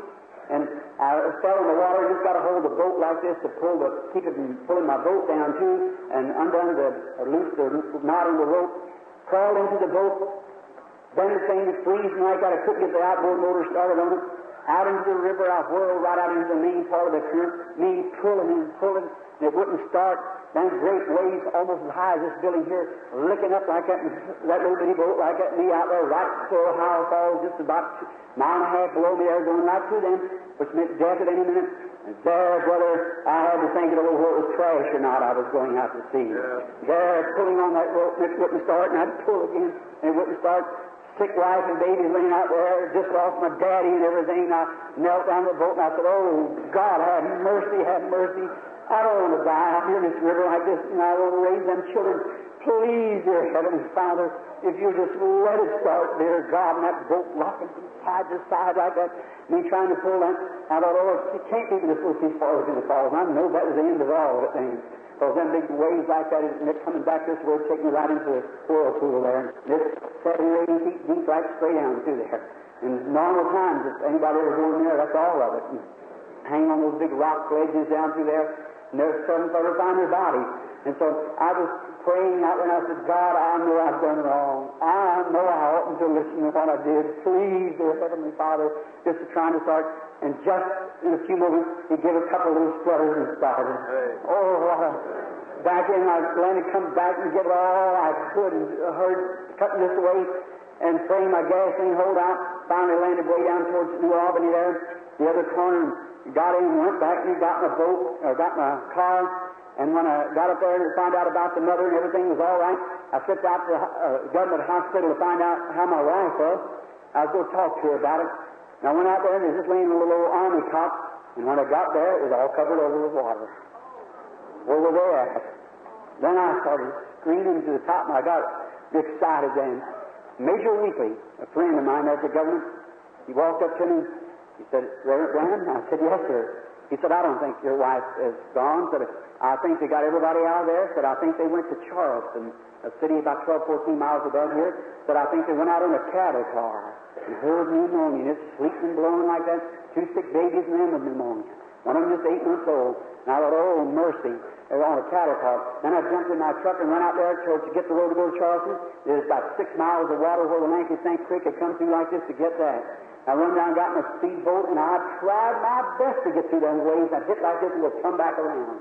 Like that, and I tried to bust those waves, and out there got cut off from everything. Out there myself. I sat out there in the room for about 8 days, where they had to drop me something to eat. I had a lot of time to think over who I would listen to, God or somebody else. Whether it be one relative, mother, whoever it was. You listen to what God's got to tell you. And then I sat there and I prayed and cried. You got to make your stand. And then, instead of standing up against it, I thought more some woman was telling me than what my own conscience and God was saying in my heart. I thought, oh, God, what can I do? I went down there and I met another fellow, and I said, do any of them in the hospital get grounded, you know? He said, no, I don't think they was. He said, I think they all escaped. He said, Reverend Branham, I think your wife was on a boxcar. And they took her out to Charleston when that boat went out. Well, I run down with my car and got my speedboat, come back up and put it on the back of my truck, run up and started to Charleston. I got up there to first and back to it, about 6 miles of water just waiting through there. Someone said, that's raining? Said it washed off the couples right up there. Oh, my. There it was again. I tell you, brother, back down and behind it's hard to really scars that you know nothing about. Then I put that boat in the water and I cried hour after hour to pierce that current and I couldn't do it. And then the water cut me off and there was maroons out there. For about 7 days I sat out there. I had plenty of time to think things over. When the waters got in, I hurried. I got through to Charleston. I walked up there, had on boot sides going just as hard as I could. I went up to an old friend of mine, Mr. Hayes, called him Colonel Hayes, Superintendent of Public Service Company. I went up to him and I said, Mr. Hayes, I said, did that train come through with that bunch of people? He said, I don't know, Billy. I said, let's go. And went all down to this little bitty city there, about 2,000 or 3,000 people. We went everywhere. Nobody heard anything of my wife. Oh, I thought wife and babies are wound around some baling wire or something other down there in one of them swamps, or maybe plumb down in the south somewhere, swallowed up, laying in a bunch of bushes, drowned her. Oh, God, I said, what can I do? What can I do? We went out to the railroad station, and there's a dispatcher there. Said, just a minute. Said, I believe that train come through. Said, the engineer of that train is here in the city today. Said, he's supposed to be down here in a little bit to take a train out. Said, I'll ask him. After a while, I'll run to him as soon as they told me that was him coming out. I said, sir, did you drive the train from the government depot that come through? He said, yes, I drove that train. I said, do you know Charlie Branham? I said, certainly. He said, his daughter was on the train. I was back there with 2 sick babies. I said, that's my wife, sir. I said, where are they at? Said, they're somewhere. I let them off at, I believe, at Kokomo, Indiana. And I said, you did? He said, yes. I started to foot the wall. I was going to get there somewhere. I began to come almost beside myself. I started off, and I met a man. He said, I know who you're looking for, Billy. Is a friend of mine. Said, you're looking for hope, aren't you? And I said, yes, you know about her? I mean, not at Kokomo, Seymour, Indiana. He said, she's laying up there in the Baptist church at Seymour, Indiana, dying with tuberculosis, laying by the side of my wife and my girlfriend. And I said, dying with TB? He said, yes, Bill. So I hate to tell you, but you wouldn't know it. I said, is the baby alive? But I don't know anything about the baby. Oh, my. I said, oh, can we get there? Said, I've got a secret road. Said, I can take you. And we got in there late that night, and the basketball room there where the Baptist church had fixed up for the refugees to come in, and they said she was down there, and I run through there screaming top of my voice, Hope, Hope, honey, where are you? Where are you? And I looked, oh, I'll never forget that. Back over there on an old government cot, I seen a little bony hand raised up. That was my darling. I run to her real quick. I fell down at her. Those dark eyes are sunk way back in her head. She's fallen lots of weight. I said, sweetheart? She said, I look awful, don't I? I said, no, honey, is the baby alive? Yes, she said, Mother has the baby. Said, Billy's been awfully sick. Sharon's a little better. And she said, I'm awfully sick. I started crying. I said, God, don't take her from me. Please don't, Lord. I thought somebody touched me on the back. It was a doctor, said, Reverend Branham. And I said, yes, sir. Come here just a minute. He said, aren't you afraid of the Samadare? And I said, yes, sir, I am. He said, I hate to tell you this, Reverend Branham, but your wife's dying. He said, your wife's got tuberculosis. Sam told me to tell you just to make her comfortable, not to be excited around her. I said, she dying, doctor? I said, she can't, doctor. That's all she can't do it. I said, I love her with all my heart, and I'm a Christian. And I said, I just know she ain't going to die. I just can't think of the thoughts to think that she'd be taken away from me here. And with these 2 little babies, how could I stand it? He said, well, I hate to tell you, but there's nothing can be done as far as I know. I went back to her trying to brace myself up and talk to her. A few days we took her home. She just kept getting worse and worse and worse. I went to Louisville and had specialists and everything, took her out to the hospital. Dr. Miller from the sanitarium come down and looked. He called me out to one side and said, Reverend Branham, she's going to die. Said, there ain't nothing can be done for her. Said, she's going to die. And I said, Dr. Miller, honest, isn't there something I can do? Could I take her to Arizona? Could I do something for her? Said, it's too late now, Billy. Said, that galloping tuberculosis, said it kills them right away. Said, her family's had it back behind there, which I knew later that they did. And said, she just broke with it. Just got such a hold on her. Said, he'd give her pneumothorax treatments and everything. It's just not to hold her hand. When they'd bore that hole in her side to clap them lungs, they had to go over it wouldn't be done. And she'd hold my hand, bless her heart, I'd have to almost pull her hand off of mine from suffering, holding where they'd bore that hole in there and clap the lungs on the side, and that tuberculosis traveling right on up like that. I knew she was going, and I was doing all that I could do, and I was working. I remember I was out, and I heard a patrol sign come through. It said, calling William Branham, come to the hospital immediately, wife dying. I never will forget. I took off my hat, sitting in the truck, I held up my hand, and I said, oh, Jesus, please don't let her go. Let me talk to her once more before she goes. Please do. Save her. I was about 20 miles away from home. I turned on the lights and everything. I went down the road real swift, stopped in front of the hospital, and turned off the gun barrel into the place. I went real quick. I started walking down through the Clark County Memorial Hospital. As I started down through there, I looked and I seen poor little doctor there come walking down through there with his head down. God bless that man. And he looked at me like that. What he did, he threw his hands up like that and started crying, running into the hall. And I run up to him, put my arm around him. I said, Sam, is it? And he said, Billy, I'm afraid she's gone now. I said, come go with me, Doc. Let's go in. He said, Bill, please don't ask me to do that. I said, oh, boy, I love you. He put his arms around me. He said, I love you, Billy. He said, we've been bosom friends. He said, I can't go and look at Hope again. He said, that's like my sister laying there. He said, she's baked me pies and everything. He said, how could I go in and see her going like that? He said, come here, nurse. I said, no, let me go myself. And nurse said, I'll take in her. Said, try to give me some little old medicine there. I said, I don't want that. I walked on into the room, shut the door behind me. I looked over there. They done had the sheet pulled up over her face. I pulled that sheet down and looked. She was real thin and she's drawn up like this. I put my hands on her. Perspiration was real sticky. Her face was cold. I shoved her. I said, Hope, sweetheart, please speak to me once more. I said, God, have mercy. I said, never again will I think them people are trash. I'll make my stand. During that time, we both received the Holy Ghost, so I said, please, will you, Lord? I shook her. I said, oh, please speak to me once more. And I shook her again like that. Those great, big, dark eyes looked up at me. She said, come here. I got down real close to where she was. She said, oh, why did you call me, honey? I said, call you? I said, sweetheart, I thought you were gone.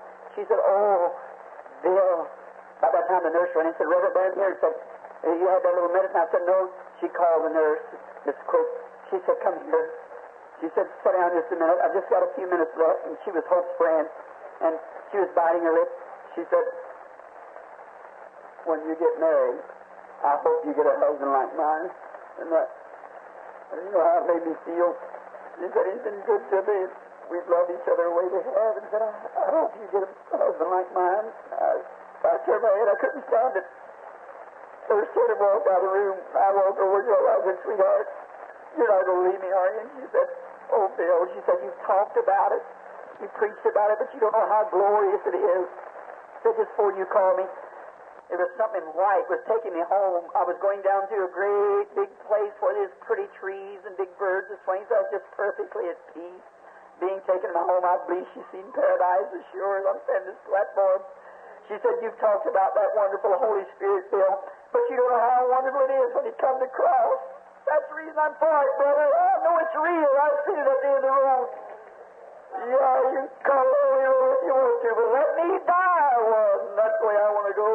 Yes, sir. He said, oh, you don't know how wonderful it is. She said, sweetheart, you know I'm going, don't you? And I said, yes. She didn't mind going. She said, oh, it's all right, Bill. I hate to leave you and the children, but oh, how wonderful that place is over there. She said, I want to go back.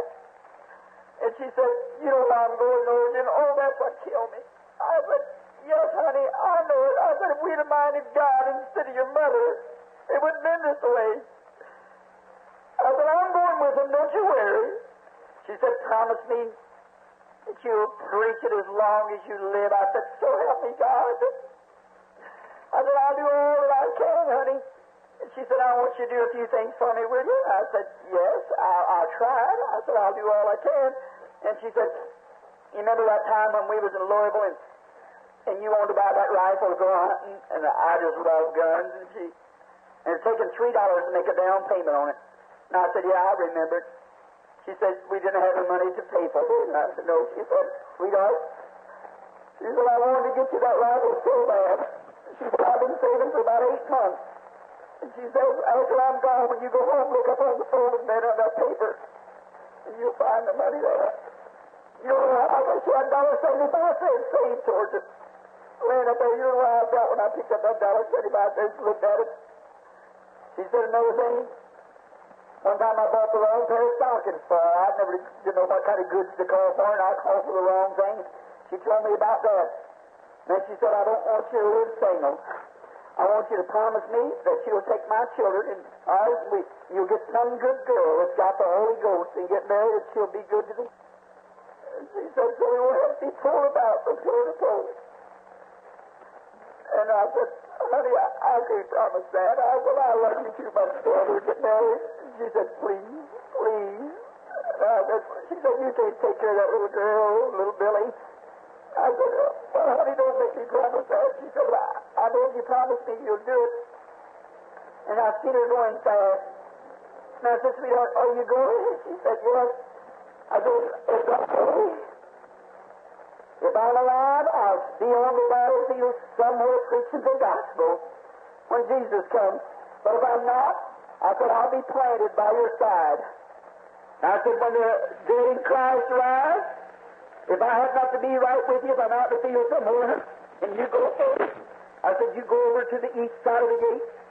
You stand there when you see Abraham, Isaac, and Jacob coming up, you scream, Bill, just as loud as you can. I said, I'll get the children together and I'll meet you there. She said, I'll be looking for you. She threw her arms up like that and I kissed her goodbye. She went to be with God. That's my date with my Lord. I'm living as true as I know how to keep it. Someday I'll be there by God's grace. When I returned home, oh, how I felt. I just couldn't hardly stand it. They took her down to the undertaker yard, and he embalmed her body and laid her out. I was laying there that night. I happened to look. Somebody knocked at the door. Mr. Boyd come up. He said, Billy, but I hate to tell you the bad news. I said, so Frank, I know she's done it. In the morning, he said, that's not all of it. So your baby's down too. I said, my what? Sherry's down? I said, Sherry's dying. So we just took her to the hospital and doctor said, she can't live just a little bit longer. I couldn't stand up. They picked me up. I sat in an old Chevrolet truck. We went out to the hospital. I jumped out of the car, started in. Nurse said, Reverend Branham, you can't go down there. So that she's got tubercular meningitis. She's caught it from her mother and went to the spine. Said, you can't go in there on account of the little boy. And I said, Nurse, I've got to see my baby. She said, you can't do it. When she turned her back, I went in anyhow. I went down there in the room, and there flies was in her eyes. There's a little old hospital out there. I took this little mosquito bar, what it was, shoot the flies away from her, and I looked down at her. Her little fat leg was moving up and down, looked like she's waving her little hand. I remember wife would put her on her little 3 corners and set her out there in the yard, and I come along, just the way I touched that little siren, she'd know it was me, and she'd just jump and go, goo, goo, goo. And I'd pick her up my arm, and she'd love me. I see my baby going, oh, I just couldn't stand it. I thought, oh, God, what can I do? What can I do? I knelt down, I said, Heavenly Father, please don't take her. Take me in her stead. I said, let me go. You're tearing me to pieces. Let me go. Just then, as I raised my eyes up, I seen a dark, like veil floating down. I know she was going. I raised up and looked at her, up the bed at her, little fat arms. Waving. There's a stars in light. I looked at her. Oh, she's something so hard to her pretty little blue eyes across. One of them was. That's the reason I can't stand to see a cross-eyed child, Harvey. I've seen 400 and some odd cross-eyed children healed in 3 months' time in my meeting. I've never seen one cross the platform without being healed. Now I think of my little baby. Sometimes God has to crush a rose to get the perfume out of it, you know. I seen little Sherry and her little eyes crossing her little squibbling. I said, you know, Daddy, honey, and her little squibbling like that. I see her little mouth coming over. I know she was going. I laid my hand on top of her. I said, God bless you, darling. You're an angel. You're going to be with Mama. Someday Dad will see you by God's grace. I raised my hand. I said, Lord, I know I've done wrong. But it's Job of old, though you slay me. Yeah, I love you. I can't help it. I love you in my heart. You're just about to kill me, Lord, but I love you anyhow. Take her, Lord. Not my will, but thine be done. Felt like every bone in my body come unjointed. I swayed a little bit. Angels of God come, took the little thing, took her home. I took her out, put her in the casket. And Mother, we took her out to the seminary. The minister stood there, picked up a handful of dirt, said, ashes to ashes, dust to dust, and earth to earth. I heard the rope squeaking as they let him down. Sounded like the breeze coming down through an old maple tree. Said, there's a land beyond the river. that they call the sweet forever, we only reach that shore by faith degrees. One by one we'll gain the portal, there to dwell with the immortal. Someday we'll ring the golden bells for you and me. I returned home. I couldn't be satisfied. I could see my wife going, but that baby, how could I give it up? What can I do about that? I went on back to work. One morning I was climbing a pole, working as a lineman. I hooked my belt like that, and I was singing up there, working around the palm areas. I was singing, on the hill far away, stood an old rugged cross. The sun was just coming up. That cross arm on the pole made my shadow on the side of the bank look like a body on the cross. The wiggle out. Yes, it was my sin and shame that put him there. I was the one who nailed him to the cross, the Prince of Life. I said, oh, God, but in heaven somewhere you got my little girl. And there I become almost frantic, almost a mental collapse. I took off my rubber glove. 2300 is running right to the side of me. I said, God, I hate to be a coward, but Sherry, honey, Daddy's coming to see you this morning. I started laying my hand down on that wire. Why, it broke every bone in my body. I don't know, unless God had foreordained that this gift should go forth. The next thing I knew, I was sitting on the ground, perspiration running off my face. I took off my spurs, put them in the truck, went home. As I went around the house, I picked up the mail. Went around the house, spent a few months had passed. Turned cold weather, frost was coming up through the floor there. I wouldn't go nowhere. We didn't have very much, but what we had, she and I lived together with it. It was home, sweet home to me. I don't care how it was. It was her furniture, and I wanted to stay at home. I went in the house. First letter I looked at, Miss Sharon Rose Branham, 80 cents, Christmas saving. Oh, my, all over again. I knelt down on the floor there. I started crying. I said, God, please have mercy upon me. I'll take my own life. I've been a warden. In the room I had a gun. I went in to get this gun. I put the shells in it. I pulled the hammer back on the gun. I said, Lord, I'm gone wild. I don't know. I was out of my head. I put it up beside my head like this, and I said, oh, Father, who art in heaven, hallowed be thy name. Squeeze the hammer, it wouldn't fall. I don't know, I can't even take my own life. I threw the gun down, shot it all through the house. Oh, when I like that, now, oh, God, well, I've gone crazy. I lost my mind. Now, so I'm on the floor. I went to sleep. And when I went to sleep, I dreamed. I thought I was out west here somewhere. I always loved the west. I had one of these big hats like the cowboys wear. I was going walking down to a prairie, and there's an old prairie schooner laying there, and the wheel broke down on it. I was singing, the wheel on the wagon is broken, sign on the ranch for sale. Well, like that. I looked down there, and there stood the most beautiful young blonde-headed woman standing there. Hair glowing, she's dressed in white. That's the prettiest girl I ever seen. I hit my head, I said, how do you do, sister? And then she said, hi, Dad. I looked around, I said, Dad? She said, yes. I said, well, I don't understand this. I said, you call me your daddy. She said, Dad, you just don't know where you're at. So this is heaven. Said, on earth, I was your little Sharon Rose. But don't you remember your teaching of immortality? I teach that there won't be little bitty babies like that in heaven. We'll all be one age and one size. The immortal, you have to always be that way. We'll just be, there'll be no real old people and no real little bitty babies. We'll just be one age, the youth forever. And she said, don't you remember your teaching of immortality? I said, you're not Sharon. She said, yes, Daddy. I said, well, Sharon, honey, I don't understand. She said, where's Billy Paul? That's your little brother, the one Sharon. I said, well, I left him just a while ago, but I don't understand. She said, Daddy, Mother's waiting for you at home. I said, home? I said, honey, I never had a home. Branhams are vagabonds like. I said, I never had a home. She said, but Dad, you got a home up here. She said, turn, look this way. I looked back there and I seen the glory of God coming up. I see the great, big, pretty mansion there. She said, that's your home, Daddy. The Mother's waiting for you. She said, you go on, Mother won't see you. I want to wait here for Billy. And I took out up through there. I got to the door, and there she come out to meet me. She always did.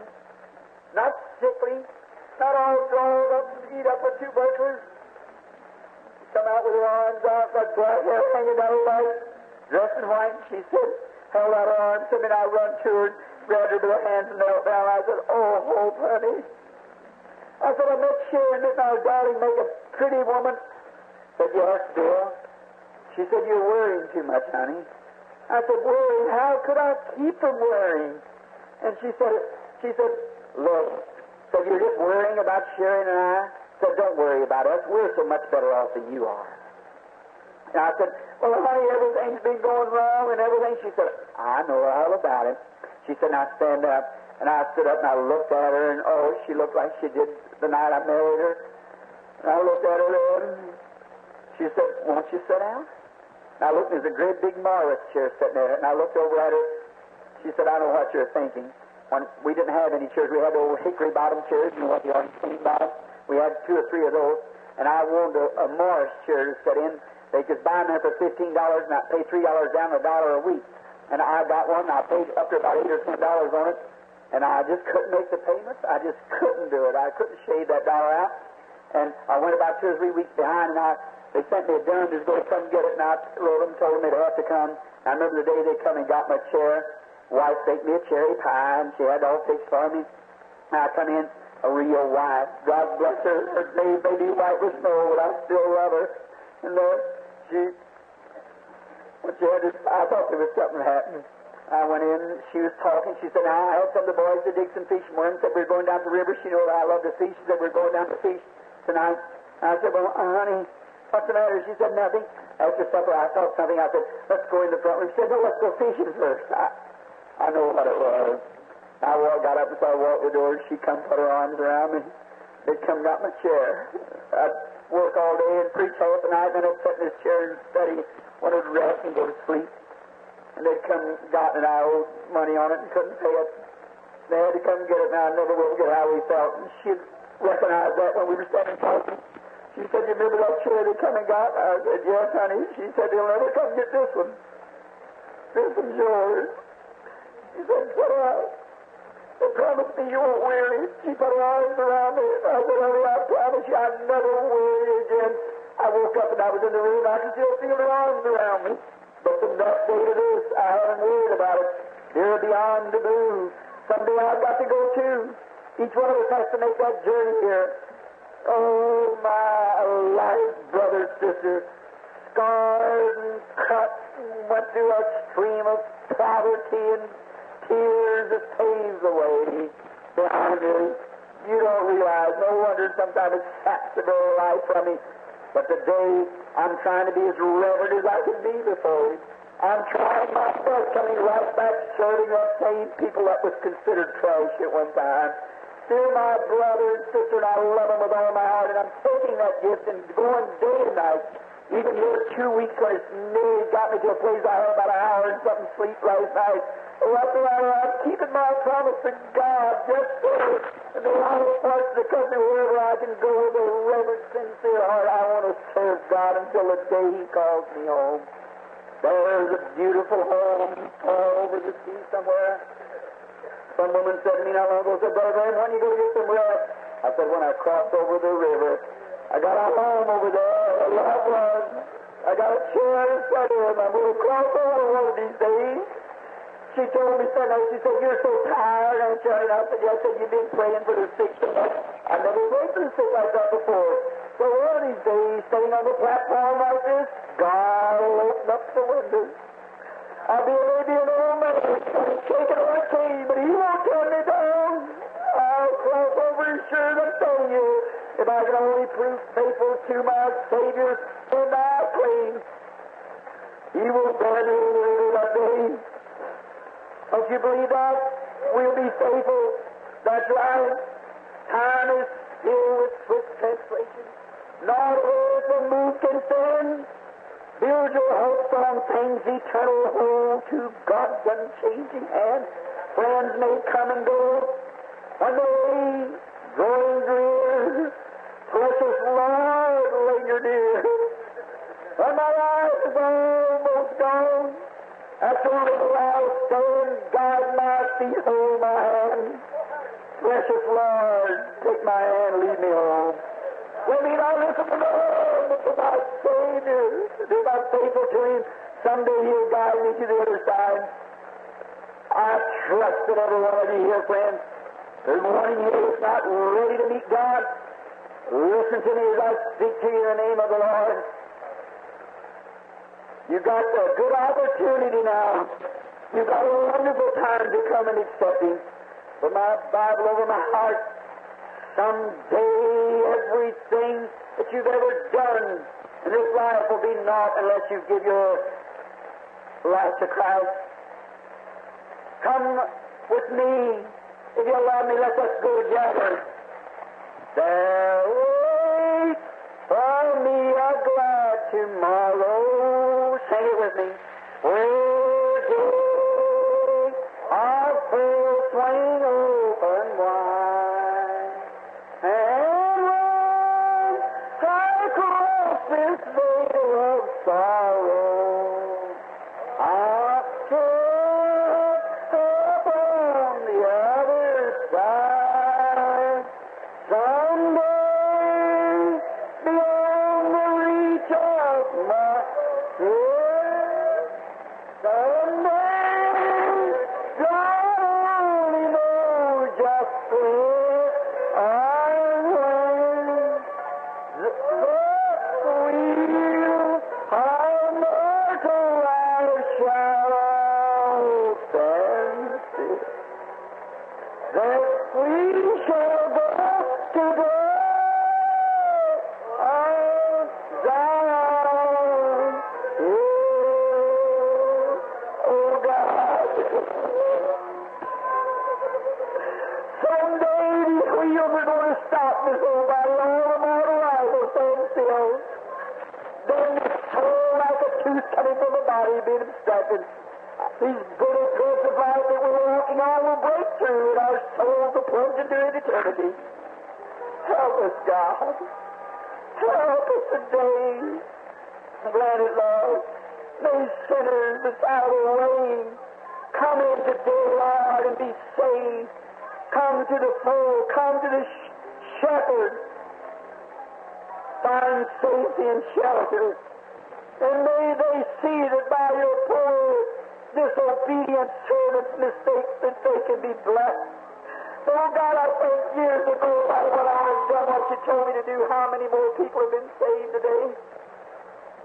I'm sorry, Lord. Help me now, will you, Lord? Bless every one of the children, the sinners here, bless them, Lord. While we have our heads bowed, the sister's praying, oh brother, they'll wait for me to go out tomorrow. I wonder how many sinners in here put up their hands and say, Brother Branham, pray for me. I'm unsaved and I want to be saved. God bless you. Oh, my hands up everywhere. Lord, if God would hear my prayer to heal the sick, don't you think He'll hear my prayer to help save your soul? How many now, while we're singing that song in a few minutes, waits for me a glad tomorrow? Will you come down here and shake my hand and stand here at the altar just a moment while we have prayer? Don't you love Him? Oh, what could you do? The other day, a young fellow come here in a meeting. He sat here. He just gave his life to Christ and went out and was killed instantly on a tractor. Another man standing here tonight, holding his hands, went home and died in a little bit. Oh, brother. If you know not God, why not come now? Will you come right now while we stand and sing, if you will? You just want to find peace with God.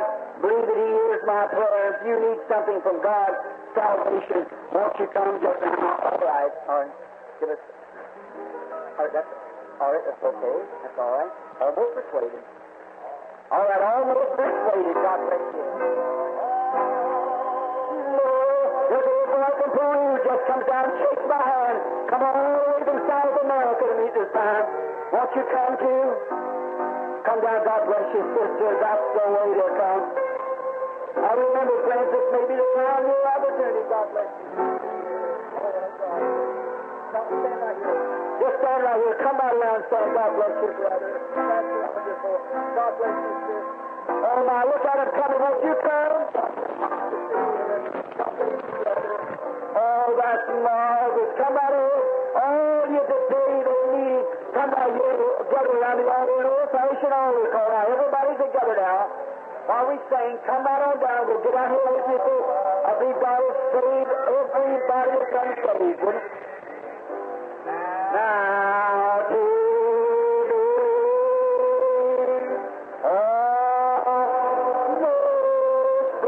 come right down this way, brother, so I can get to you just in a moment.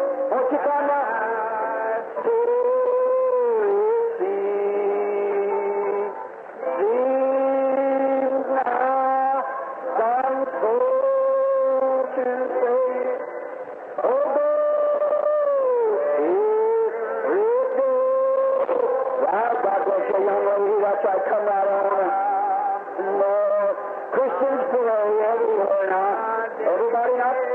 You're coming to the altar. When God is here, He's calling for you. If you're backslidden, come on. You need God, come on. This is the time. Make your calling now. What a wonderful time. You know, right in this revival, you were saved. Right at the afternoon when the Holy Spirit is. Gospel reminded. Oh, turn not away. Jesus, come down, brother. Let's fight you. Angels are lingering. There's light from heart so dear. Oh, wonder come. Won't you come now? People are coming. Just think, what if you could step over and open up the gates of hell and look down there to the people stuck on them same benches where you sat. That's in hell now. They had the same opportunity as you had. Mothers and daughters were weeping, fathers and mothers holding each other's hands. Won't you come? You're invited now. Christians are praying. We believe that the Holy Spirit's going to fall here in a few minutes. Just a great, isn't this wonderful? Can't you feel that, friends? That heavenly atmosphere around the people now. Angels of God lingering near. Won't you come? This is the hour. You've always wanted to be saved, haven't you? This is the time to fulfill the thing that you promised God. Remember when He took the baby? My mother died, or some of them, you said, I'll be a Christian. You haven't fulfilled that yet. Won't you come on down? Delay is bad. Come on now, while they gather around, everyone, backsliders and sinners, gather around the altar now for an old-fashioned altar call. Christians, pray now, speak to somebody standing near you.